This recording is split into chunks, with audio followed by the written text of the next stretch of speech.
With everything we've covered in the last two videos, you should now have a good idea of how to set up your Twitter account for the best chance of organic growth and for synergy across your social media accounts and digital marketing efforts. Still though, all the synergy in the world won't make up for a lack of content.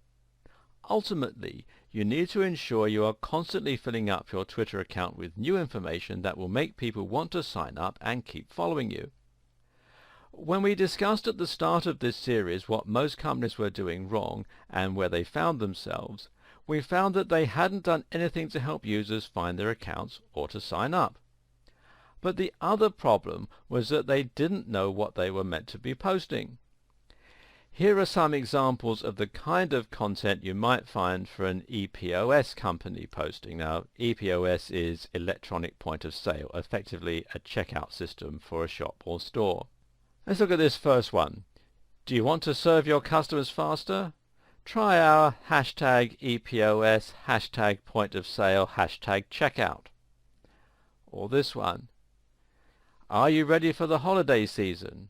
Make sure your hashtag EPOS, hashtag software can handle your increased turnover. Or, we're offering a 10% discount to new clients for this month only. Sign up now, and it gives the URL. Or what about this one? Our EPOS software is faster and more reliable than the nearest competition. Hashtag turnover, hashtag security. You get the point. So what's wrong with this exactly? Well, it will be quicker to ask what's right with it. Ask yourself this. Would you follow that kind of Twitter account? What would be the point? If you were an existing customer, then seeing adverts for something you were already using wouldn't exactly offer much value. If you weren't an existing customer, well, it's likely you'd just be frustrated by the constant nagging. So the question you need to ask yourself is, what would your customers want to read? Well, the first question to ask is, who are your customers? The answer in case of an EPOS company would be business owners. This is a fantastic niche.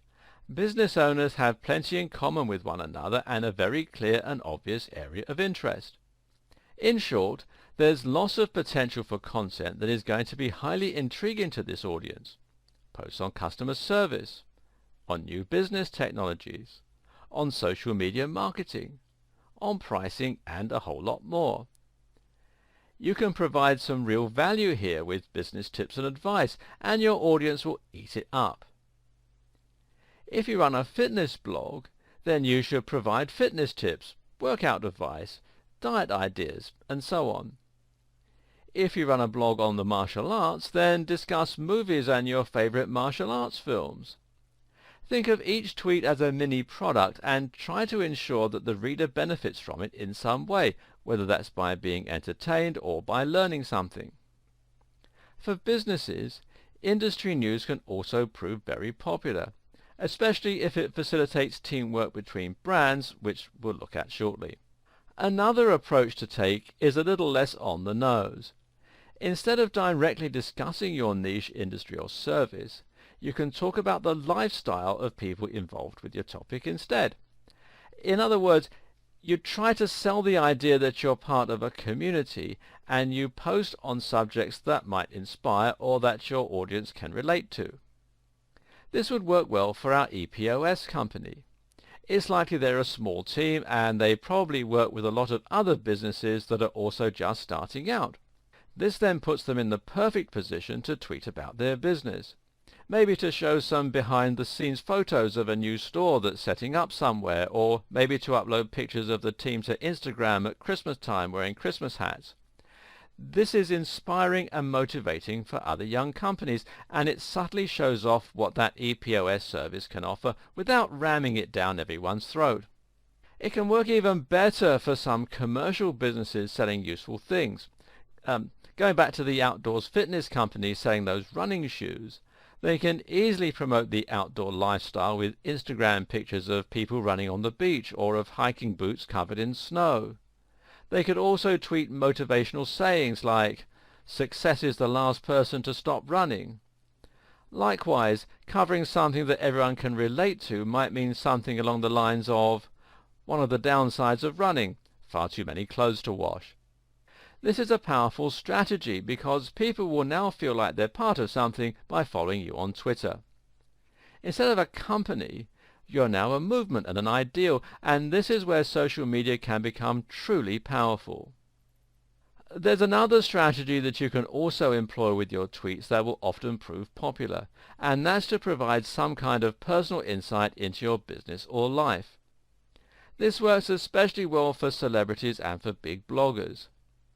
If you follow a well-known blogger, then you might find that you want to get some insights into their lives. What do they do in their spare time? What's their view on whatever? What do they eat for dinner?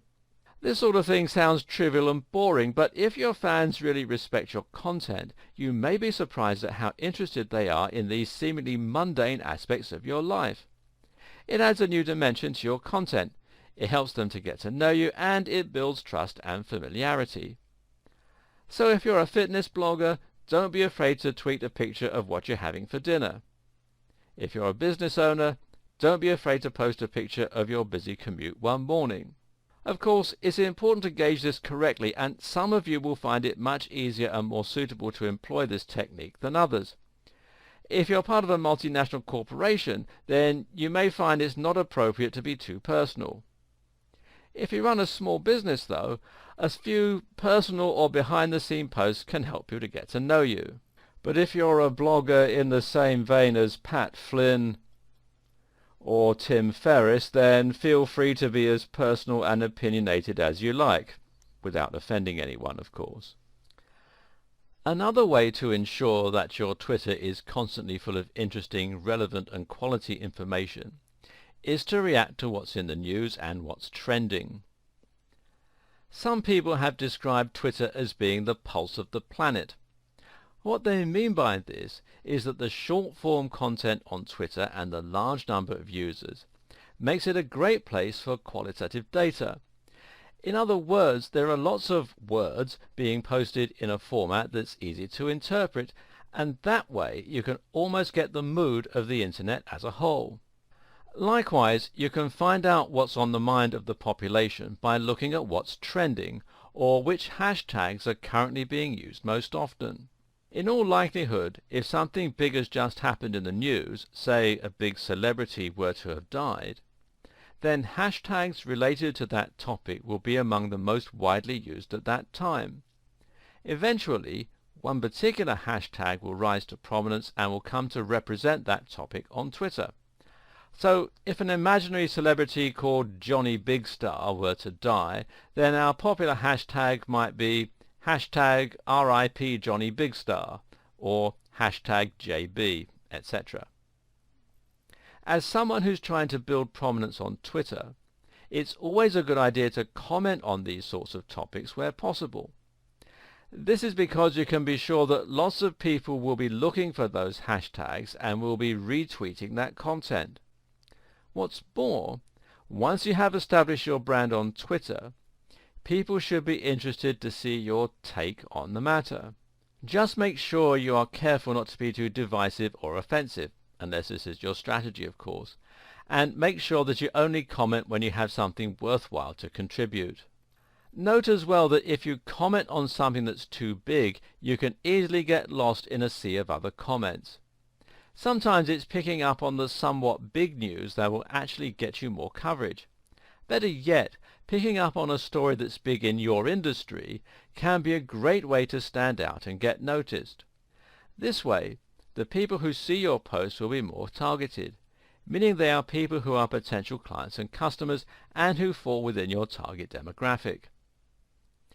Make sure that you keep one ear to the ground and do everything you can to stay constantly up to date with the latest developments. This might mean reading other blogs or industry newsletters.